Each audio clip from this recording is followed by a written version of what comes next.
was kind of your cue that you didn't make the audition. Yeah, exactly. Well, I'm curious, what would an audition for Tower of Power be like, or a tryout or whatever? Uh, I'm just remembering that the reason I got that audition was because I was playing in a big band with a musician who also worked at Rico Reed's Hmm. saxophone Reeds, Yep, yep. which I think were sponsoring the saxophone players in Tower Power.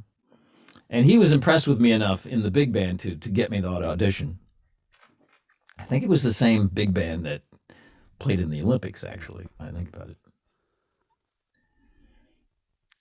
Sorry, what was your question? Uh, yeah, well, like what? Because I've never auditioned for a big Oh, one band. yeah. What? Yeah. Okay. Well, what we did was we set up in a studio and we ran a couple tunes down with charts.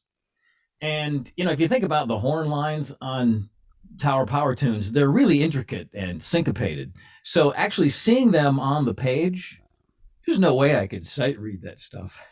Yeah, It was like some kind of foreign language when I looked at it. I didn't have a chance, frankly.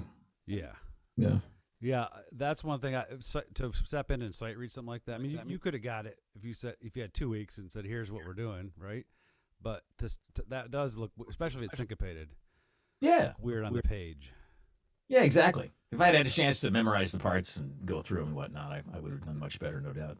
I guess they maybe want somebody, in case they want to change things up, you can just do whatever they throw at you. Yeah. So I always ask the best gig.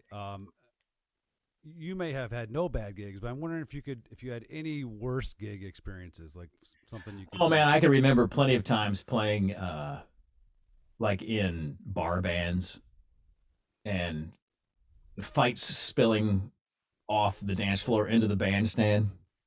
That's happened to me at least 5 times. Yep. Uh, I don't think I've ever actually witnessed any shootings or knifings, but I've certainly had microphones and equipment knocked over. Yeah. I guess I've been lucky, really. I haven't had any real nightmares, beyond something like that. Okay. Yeah. So that's more in line with some of my experience doing the bar. I think it's doing the bar gigs. It's pretty common Yeah. for a musician to be affected by that type of behavior. Yeah. We had we had fights broken out. No guns, but we did have one time we pulled up. The soundman just went to jail because he pulled a gun on somebody right before we showed up for the gig. No kidding. So they had to put the secondary soundman in who didn't know what he's doing. So that was one story. But I'm just going to backtrack. You got a dog? I think you have a cat over there too, don't you? We have a cat. I have 2 dogs here, actually. Simon and Stella's around here somewhere. Simon and Stella. Yeah, the cat was in the. Mark did this cool music careers video for me, and the cat was in the chair in the background. Oh, really? So I bet you the kids love that when they're watching. Yeah, just hanging out.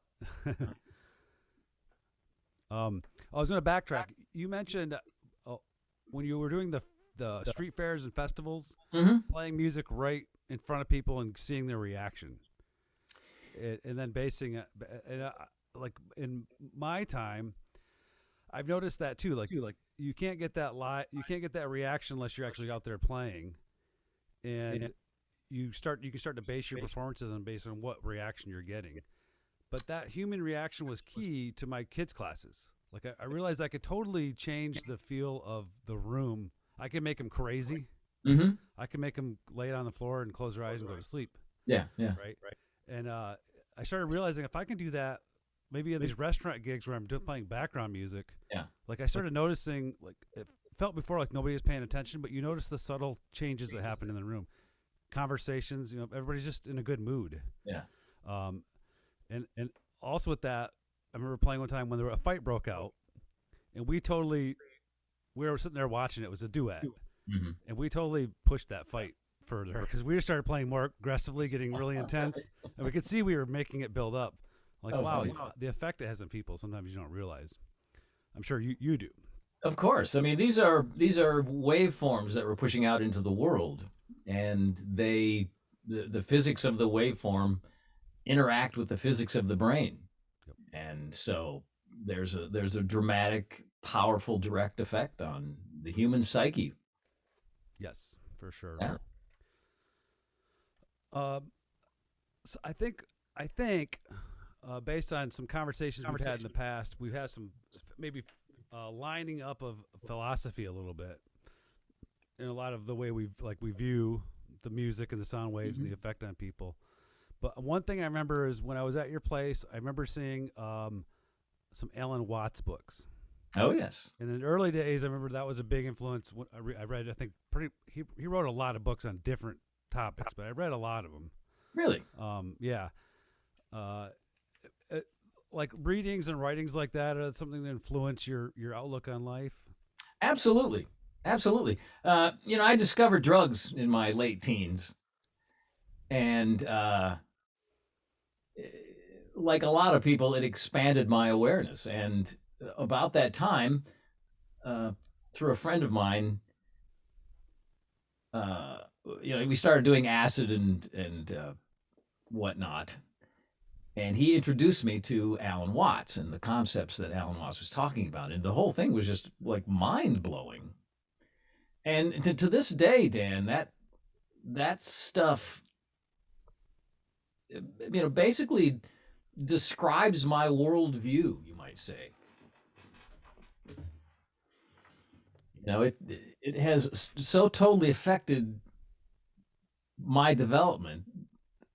In some ways, I'm an embodiment of the teachings of Alan Watts in some modest way. I'll put it that way. Hi, everybody. I'm Mark Maxwell, a.k.a. Dr. Saxlove, and welcome to My Smooth Jazz.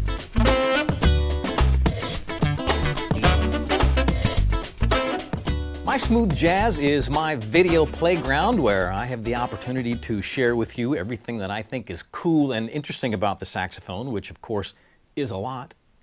The first thing I'd like to share with you, though, is why I think I was born with the saxophone gene in my chromosomes. So why would I say that? Well, consider this. First of all, my mother, when she was a child, played the saxophone. My older sister, when she was a child, played the saxophone. My younger brother is, to this day, a saxophonist and professional musician. The way I see it, I've got sax in my blood.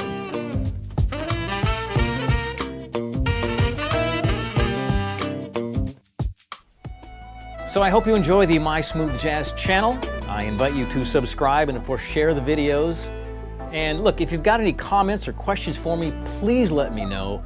Anything about the saxophone or saxophone music, anything about the songs I play, or if there's a particular song that you'd like me to play, please let me know. I would love to hear from you. So that's it for now, but remember, the sax loves you, and so do I. Enjoy!